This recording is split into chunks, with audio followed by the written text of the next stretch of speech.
We're outside the Bernabeu and we have capped off La Liga with a draw against Real Betis.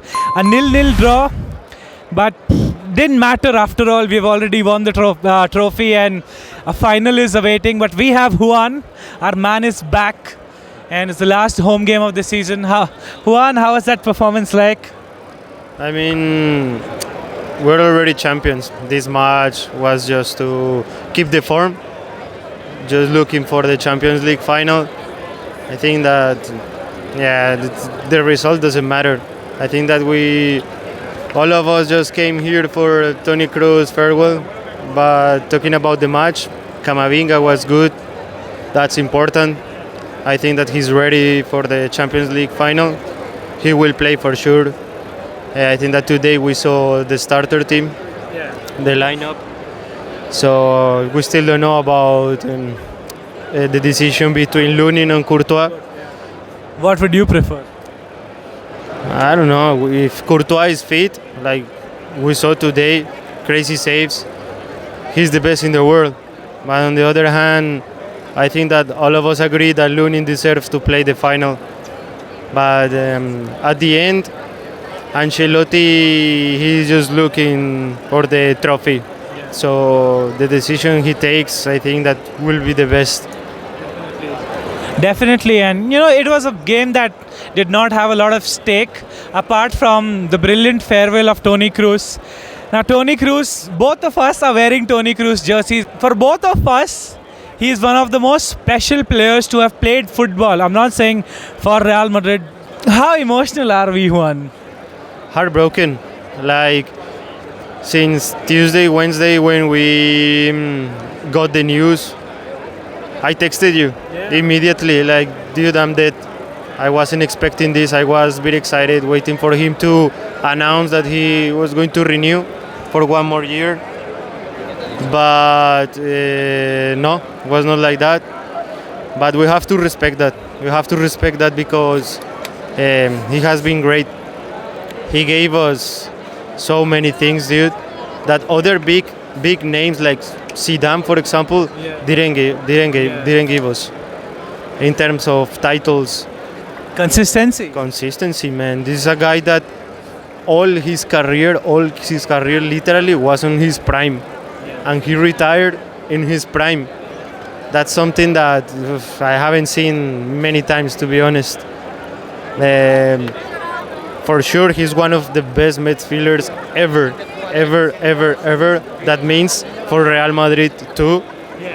I don't know. You asked me to prepare comments for today, but I don't know what to say because it's almost impossible because this guy dictated the game for Real Madrid during a decade. Like there are so many players that with luck can last in this team for 4 or 5 years, but this guy stayed here for 10 years, being important, being a starter, being the best player of the team, dictating the game for the best team in the world. That's just greatness, man. Pure greatness. Definitely, pure greatness. And we are falling short of words, like even I thought I'll say something, but Toni Kroos has just, in a way heartbroken us, but we kind of expected him to do this. Like he's one of those people, like Ancelotti said, has a lot of balls, and he's one of those people who decided to go on the top, go at the top. Just imagine your last club game is the Champions League final. The last game you're going to play for your country is going to be Euros at your home country, could go all the way. He's top 3 in the Ballon d'Or right now. You don't expect people to, just take a decision like this and to go.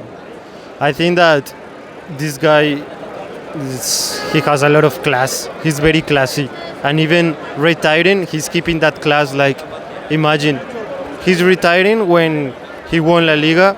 I don't know how many times he won La Liga. He's going for his 6th Champions League. And he's going to play the Euros in his country, being the captain of his team. That's too much class, man. Too much class. And he wanted this. I'm pretty sure that since the beginning of the season, he was already thinking on doing this. This feels very emotional to have something like that. If you're a professional football player, you have like say 15 seasons, as a professional football player. Out of the 15, 6 to 8 you're on top. You're out your career. This guy is gonna play his 7th Champions League final. He lost one with Bayern against Chelsea, but just imagine that playing like every alternate year he's played a Champions League final. His career has been like that. He's won it all: the World Cup, the Champions League. Played with the best players, has become one of the best players ever. What do you think will be the legacy of Toni Kroos as a player? Well, I think that starting from next season, we will understand what he left for us and what he did for us. Like now, I think that we have a problem because we already got used to this guy. Like, doesn't matter if it was with Ancelotti, Benitez, Sisu, Ancelotti again, Solari. This guy was always there, and he dictated the game for Real Madrid during all these years. And we are not used to play without him. So I think that next season maybe we will struggle with that. At least Ancelotti is with us, and we can trust him. But I think that it will be difficult, dude. Like legacy, all these things, dude. Like he played for us during 10 years, like managing the game.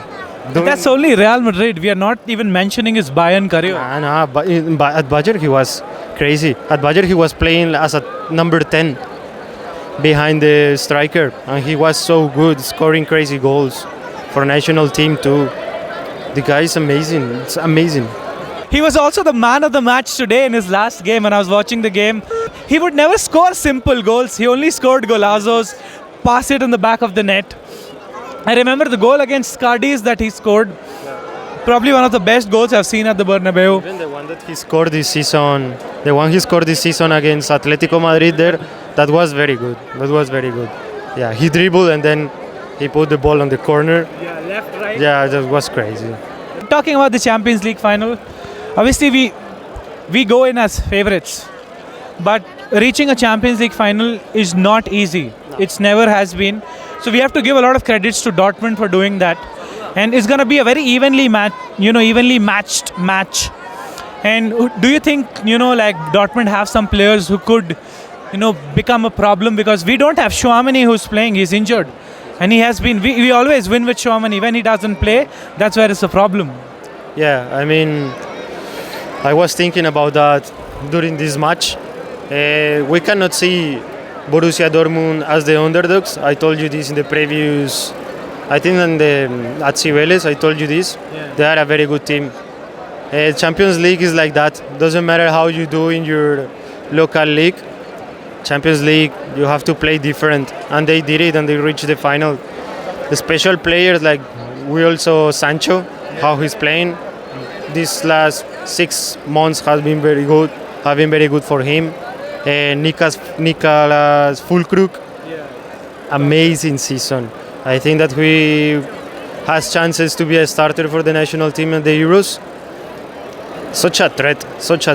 And for us that we always struggle with the aerial game, defensively, this guy will be a threat for sure. But yeah, we have to respect Borussia Dortmund, but what you say is true. We are the favorites and we have to win this cup. We always find a way to win. Like I remember talking to Sidlow and he said, Real Madrid win Champions League finals. They don't play Champions League finals, and it is what it is. What are your predictions going in for the game? I don't know. I don't want to jinx it, to be honest. Okay, doesn't want to jinx it. All of us wish that our team win a tournament like that, playing well, but it barely happens. Like if you take a look on our 5-6 Champions League finals, like just one, we won like in a very relaxed way, let's say, like that one against Juventus. Yeah. But it doesn't happen regularly, dude. So, but we have the athlete, Ramos memory. There's a lot of nerves that we have seen, But I mean, I trust in my team. I hope that we can do a good game. We can win like without being in a hurry. That's what I expect. That's what I want. But yeah. Okay, man. Perfect. Thank you, Juan. This was Juan. He's been with us entire season, match in, match out. But thank you, Juan, for always being there. I've never said this like him coming. He was the first one who'd come for an interview, and that would make it easier for us who are searching for people who speak English. But from the bottom of my heart, de mi corazón, muchas gracias, and we'll see you next season.